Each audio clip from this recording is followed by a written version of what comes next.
দুপুরে ময়মনসিংহ যাচ্ছেন BNP chairman Tarique Rahman. নগরীর ঐতিহাসিক সার্কিট হাউস মাঠে 2:30টায় নির্বাচনী জনসভায় যোগ দেবেন তিনি। আরও খবর জানাতে সরাসরি যুক্ত হচ্ছেন সহকর্মী সিফাত শাহরিয়ার। সিফাত, নেতাকর্মীরা বক্তব্যে কি বলছেন, সমাবেশের বিস্তারিত আমাদেরকে জানাবেন। দীর্ঘ 22 বছর পর তারেক রহমান যেহেতু আসছেন, নেতাকর্মীদের উচ্ছ্বাস এবং সার্বিক যে পরিবেশ পরিস্থিতি সবকিছু মিলিয়েই বিস্তারিত জানতে চাই আপনার কাছে। যে নির্বাচনী সমাবেশ সেটি শুরু হয়নি, সেটি 2:30টার দিকে এখানে তারেক রহমান দলের চেয়ারম্যান তিনি আসার কথা রয়েছে। তিনি ইতিমধ্যে ঢাকা থেকেই রওনা দিয়েছেন, গুলশানের বাসভবন থেকে 11টায় রওনা দিয়েছে, তিনি পথে রয়েছেন। এবং আমরা এখন যেই সমাবেশ স্থল অর্থাৎ সার্কিট হাউস মাঠ সেখানে রয়েছি, সেখানে ধীরে ধীরে নেতাকর্মীরা আসতে শুরু করেছে, তবে বিচ্ছিন্নভাবে রয়েছে। বিশাল মাঠ, এখন পর্যন্ত সেটি পূর্ণ হয়নি, যেহেতু এখনো বেশ খানিকটা সময় বাকি, 2 ঘন্টা পর থেকে এই আনুষ্ঠানিকতা শুরু হবে।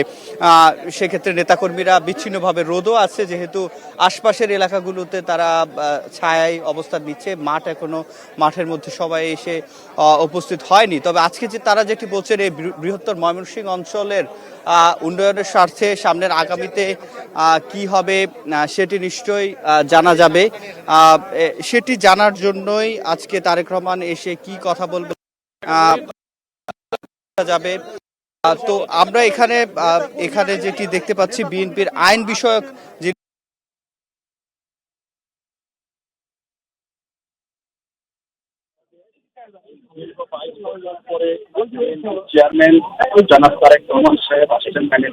পরে বিএনপির চেয়ারম্যান জনাব তারেক রহমান সাহেব আসছেন ময়মনসিংহ বনিতা অপেক্ষা করছেন ওনার কাছ থেকে শোনার জন্য। উনি যে মানবিক বাংলাদেশ গড়ার স্বপ্ন নিয়ে কাজ করে যাচ্ছেন, যেখানে প্রত্যেকটা নাগরিকের অধিকার থাকবে, নারী পুরুষ গারো হাজং নির্বিশেষে, হিন্দু মুসলমান প্রত্যেকের জন্য একটা নিরাপত্তা যেন থাকবে। এবং ওনার যে কমিটমেন্ট, বাংলাদেশকে একটা আগামীর মানবিক বাংলাদেশ হিসেবে গড়ে তুলতে চান, সেই কথাগুলো শোনার জন্য আজকে ময়মনসিংহের সমস্ত নেতাকর্মী তথা দলমত নির্বিশেষে এখানে জড়ো হচ্ছেন। এবং দিন যত সময় যখন যাবে, একটা পর্যায়ে দেখবেন রাস্তা শেষ করে, মাঠ শেষ করে রাস্তা অবধি নতুন বাজার পর্যন্ত যাবে। ইনশাল্লাহ গণজোয়ার সৃষ্টি হয়েছে। এই গণজোয়ার আজকে থেকে না, বিএনপির পক্ষে 2009 সন থেকে মানুষ অপেক্ষা করছে।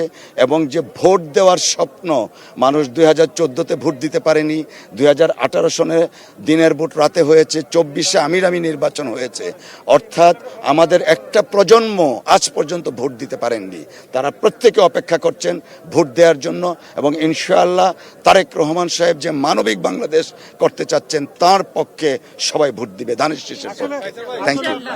আমরা কথা বলছিলাম বিএনপির যিনি আইন বিষয়ক সম্পাদক ব্যারিস্টার কায়সার কামাল, তার সাথে আমরা কথা বলছিলাম। তিনি যেটি বলছিলেন, একটি গণজোয়ার সৃষ্টি হবে, তারা আশা করছেন। তারেক রহমান এই ময়মনসিংহে প্রায় 22 বছর পর এখানে আসছেন। 2004 সালে তারেক রহমান একবার এখানে এসেছিল, তবে সেই সময়ের প্রেক্ষাপট এবং দায়িত্ব এবার কিন্তু একবারে শীর্ষ কর্তা হিসাবে আসছেন। এবং নির্বাচনী প্রচার হিসেবে সামনে নির্বাচন, ত্রয়োদশ জাতীয় সংসদ নির্বাচনে বিএনপির ফলাফল কি হবে সেটি কিন্তু অনেকটাই নির্ভর করবে তারেক রহমানের এই নির্বাচনী সমাবেশগুলো থেকে। এবং এখানে জনমত কি তৈরি হয় সেটিও দেখা যাবে। আজকে কি বক্তব্য দেন সেটি নিশ্চয়ই আমরা জানতে পারবো আরো 2 থেকে 3 ঘন্টা পর। তো এই ছিল আমার কাছে ময়মনসিংহের সার্কিট হাউস মাঠ থেকে। জি, ধন্যবাদ সাদিক। ময়মনসিংহের আরও খবর নিশ্চয়ই আবারও আপনার কাছ থেকে জানবো। দর্শক, যুক্ত ছিলাম ময়মনসিংহ থেকে সহকর্মী সাদিকের সঙ্গে।